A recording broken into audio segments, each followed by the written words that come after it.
नमस्कार. मी धनंजय रमण जगताप. आता स्वामी सहवास श्री स्वामी समर्थ मठ कर्जत मोगरज या ठिकाणी मठाचे मठाधिपती बाळाजी महाराज मुद्दार, तसेच प्रतिष्ठान सत्यवर्ता प्रतिष्ठानचे अध्यक्ष हरिश्चंद्र धुरी यांच्या समवेत उपस्थित आहे. आज या ठिकाणी सत्यवर्ता प्रतिष्ठान आणि श्री स्वामी सहवास मठ यांच्यासोबत आम्ही ही जी पवित्र भूमी आहे या ठिकाणी भेट दिलेली आहे. सध्या जून महिना सुरू आहे आणि जून महिन्यामध्ये वृक्ष लागवड हा एक उपक्रम मठाधिपती श्री बाळाजी महाराज यांच्या संकल्पनेतून साकारला गेलेला आहे. त्या वृक्षारोपणेची ठिकाणे स्पॉट निश्चित करण्यासाठी आजचा आमचा रविवारचा दिवस या ठिकाणी आम्ही व्यतीत केलेला आहे. तर साधारणपणे 1000 वृक्षाचं लागवड ह्या 10 एकर ते 15 एकर परिसरामध्ये करण्याचा मनोदय आहे. प्लांटेशन वृक्ष लागवड हा विषय सर्वच ठिकाणी चालतो, परंतु ह्या वृक्ष लागवडीमध्ये वैशिष्ट्य काय आहे ते वैशिष्ट्य जाणून घेण्यासाठी आपण सर्वप्रथम त्या मठाधिपती बाळाजी महाराज यांच्याशी 2 शब्द बोलू की यामध्ये त्यांनी कापूर झाडीचं महत्त्व आणि कापूर झाडीची लागवड हा विषय घेऊन अशा प्रकारची वृक्ष लागवड करण्याचं ठरवलेलं आहे. आणि हे सगळं मठाची समिती जी आहे वृक्ष लागवड समिती, त्या समितीचे अध्यक्ष नामदेव दिवेकर यांच्या अध्यक्षतेखालीच होणार आहे. तर आपण 2 शब्द मठाधिपती यांच्याशी बोलूया.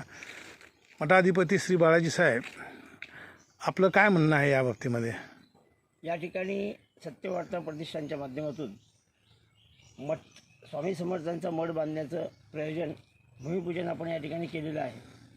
हे करत असताना हा 10 एकरचा परिसर जो या ठिकाणी आहे ही संपूर्णपणे देवभूमी आहे आणि या देवभूमीच्या जागेमध्ये लागवड करण्याचा मनोदय आम्ही व्यक्त केला आणि ते आमच्या ट्रस्टी आणि इतर सगळ्यांनी तो मान्य करून त्याला स्वरूप देण्याचं काम या ठिकाणी आम्ही करणार आहोत. आता इतर झाडांबरोबर कापूरच्या झाडाचं का एक कापूरचं झाड त्याच्या 2 किलोमीटर परिसरामध्ये ऑक्सिजन देण्याचं काम करतं. आपण जर पाहिलं असाल परदेशामध्ये प्रत्येक स्टेशनला ऑक्सिजन सेंटर आहेत आणि त्या ऑक्सिजन सेंटरमध्ये ऑक्सिजन घेऊन ते आपल्या घरी ताजेतवाने होऊन जातात, हे आपण पाहिलेलं आहे. पण आपण नॅचरल ऑक्सिजन काय मिळते याचा कधी शोध घेतला नाही. आणि आमच्या मठाचे स्वामी सहवास मठाचे प्रमुख कार्यवाह नॅचरोपॅथिस्ट डॉक्टर धनंजय जगताप यांच्याबरोबर चर्चा केल्यानंतर त्यांनी हा कापराच्या झाडाबद्दलची माहिती आणि हा सगळा दिल्यानंतर आम्ही असा विचार केला की आपण आपल्या मठामध्ये आपल्या स्वामी सहवास कर्जत या ठिकाणच्या मठामध्ये कापराची झाडं लावून एक चांगला उपक्रम सुरू करावा. आणि हा उपक्रम सुरू करत असताना आपल्या इथल्या नागरिकांना, आपल्या जनतेला, भारतातील जनतेला, महाराष्ट्रातील जनतेला संपूर्णपणे नॅचरल श्वास घेता यावा, नॅचरल ऑक्सिजन मिळावं. या ठिकाणी भाजीची लागवड होणार आहे, त्या संदर्भात आमचे ट्रस्टचे अध्यक्ष धुरी सांगतील.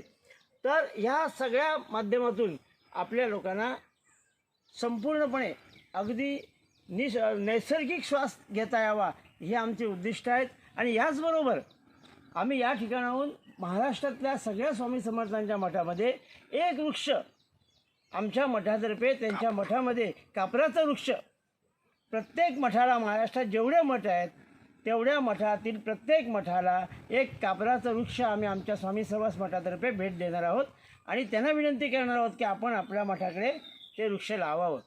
कारण संपूर्ण महाराष्ट्रामध्ये ही कापूर चळवळ आणि ग्रीनरी चळवळ जी आहे म्हणजे हिरवगार महाराष्ट्र हे करण्याचा आमचा मनोदय आहे.